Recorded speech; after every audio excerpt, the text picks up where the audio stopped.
s'isoler du reste, pour dire nous devons nous contenter des réalités de chez nous. Ce n'est pas possible.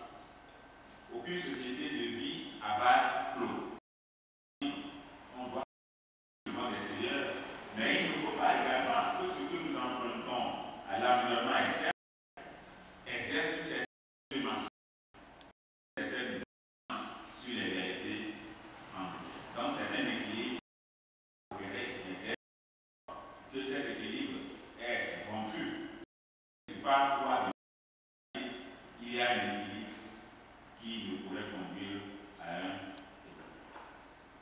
Il est donc un ensemble croisé d'équilibre au sens où le développement social, environnemental, avec le privilège du genre comme variable transversale, comme je l'ai dit tantôt, au niveau de tous les paliers de la réalité sociale. Ça veut dire que plus aller au développement, il est libre de choisir la porte d'entrée. Le développement peut s'opérer à partir de la croissance.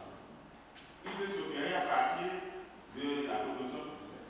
Il peut s'opérer à partir de la technologie, comme il peut s'opérer à partir de la culture.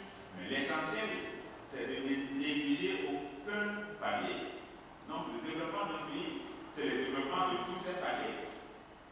Et répartis entre différents secteurs à travers les ministères, par exemple le secteur économique animé par plusieurs ministères, finances, agriculture, microfinance, ainsi de suite.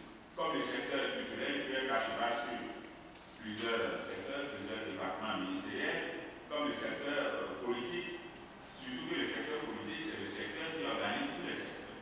C'est le pouvoir des pouvoirs.